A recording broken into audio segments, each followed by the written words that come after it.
پاکستان میں ہر طبقے کی ہی خواتین کئی طرح کی سماجی اور معاشرتی ناانصافیوں کا سامنا کرتی ہیں۔ وہ اپنی زندگی کے حوالے سے فیصلے کرنے یا شرائط طے کرنے میں آزاد نہیں ہوتی، یہاں تک کہ نکاح نامے میں طے کی گئی شرائط کے حوالے سے خواتین کو اندھیرے میں رکھنے یا حق کے مہر سمیت ان کے شرعی اور قانونی حقوق کے حوالے سے ابہام پیدا کرنے کی شکایات سامنے آتی رہتی ہیں۔ اسی طرح کے ایک کیس میں لاہور ہائی کورٹ کا ایک اہم فیصلہ سامنے آیا ہے۔ درخواست گزار خاتون کی شادی 2015 میں ہوئی تھی اور نکاح کے وقت حق مہر کے طور پر یہ طے کیا گیا اور نکاح نامے میں باقاعدہ لکھا گیا کہ خاتون کو 2 ایکڑ زمین دی جائے گی جس کی قیمت 16 لاکھ روپے بنتی ہے، یعنی 2015 میں نکاح کے وقت 2 ایکڑ زمین کی قیمت 16 لاکھ روپے تھی اور زمین کے رقبے کے ساتھ رقم بھی نکاح نامے میں درج کر دی گئی۔ لیکن 2023 میں جب خاتون نے حق مہر کے لیے عدالت سے رجوع کیا تو عدالت نے ان کی درخواست تو منظور کر لی، مگر 2 ایکڑ زمین کے بجائے 2015 کی مارکیٹ ویلیو کے مطابق خاتون کو صرف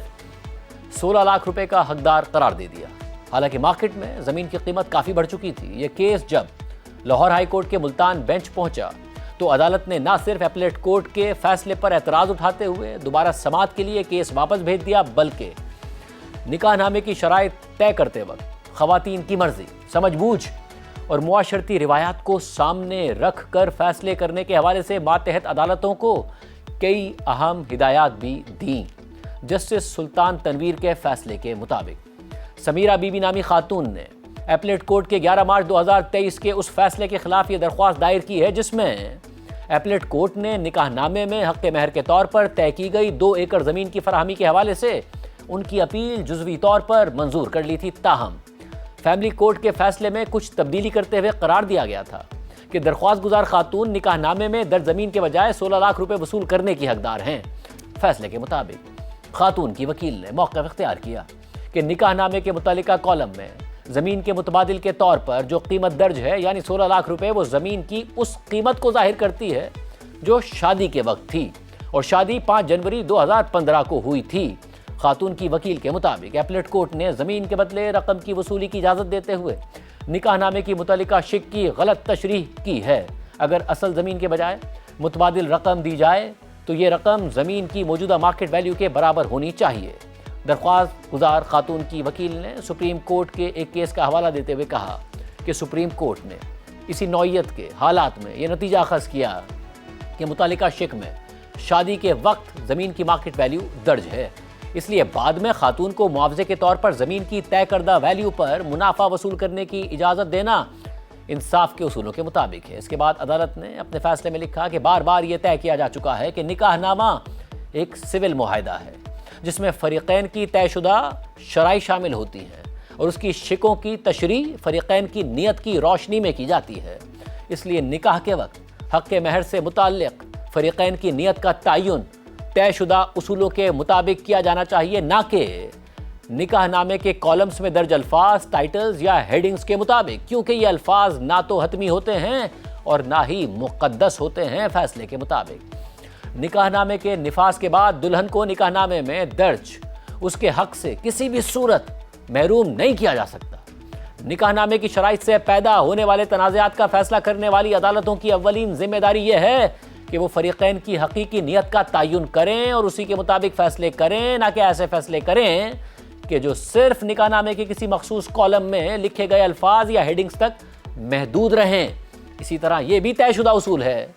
کہ کسی معاہدے میں ابہام کی صورت میں فریقین کی اصل نیت کا تعین کیا جائے گا اور معاہدے کو مجموعی طور پر پڑھا جائے گا۔ عدالت اپنی طرف سے ایسی کوئی چیز شامل نہیں کر سکتی جو معاہدے میں بیان کی گئی شرائط کے خلاف ہو۔ فیصلے کے مطابق سپریم کورٹ ایک مقدمے میں قرار دے چکی ہے کہ معاشرے میں رائج، سماجی اور ثقافتی روایات کو مد نظر رکھنا ضروری ہے، کیونکہ یہ روایات دلہن کو اپنے حقوق کی مکمل آگاہی اور سمجھ بوجھ کے ساتھ شرائط طے کرنے کی آزادی سے روکتی ہیں۔ اسی وجہ سے عدالتوں پر لازم ہے کہ نکاح نامے کی شقوں کی تشریح کرتے وقت یہ اطمینان کریں کہ نکاح کے وقت خاتون نکاح نامے کے مندرجات کو سمجھ پائی تھی اور اپنے حقوق سے آگاہ تھی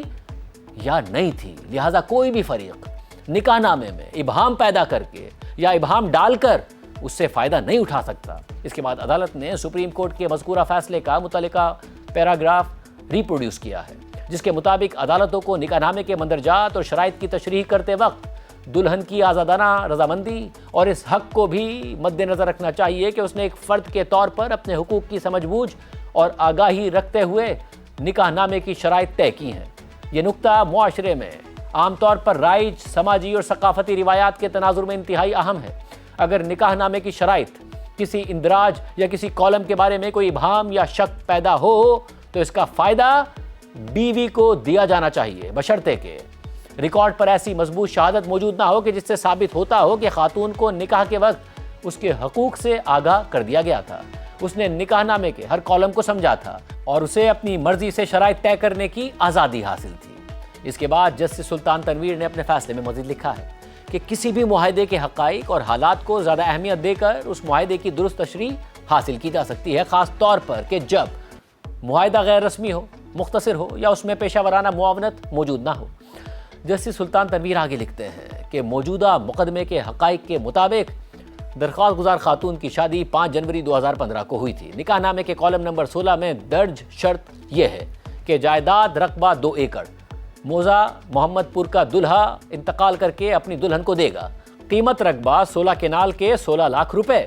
ریسپونڈنٹ نمبر 3 یعنی شوہر نے عدالت میں پیش ہو کر واضح طور پر بیان دیا کہ نکاح کے وقت مذکورہ جائیداد کی قیمت 16 لاکھ روپے تھی اور اس زمین کے ایک جانب پکی سڑک موجود ہے۔ فیصلے کے مطابق ایک معقول شخص جو اس معاہدے کا فریق نہ ہو وہ مذکورہ شرائط کو پڑھ کر یہی سمجھے گا کہ درخواست گزار خاتون کو 2 ایکڑ زمین دینے کا وعدہ کیا گیا تھا جس کی شادی کے وقت قیمت 16 لاکھ روپے تھی۔ لہٰذا اس پوری بحث کی روشنی میں میری رائے ہے کہ اپیلیٹ کورٹ نے فریقین کی درست نیت کا تعین کرنے اور متعلقہ شک کی صحیح تشریح کرنے کی زیادہ کوشش ہی نہیں کی۔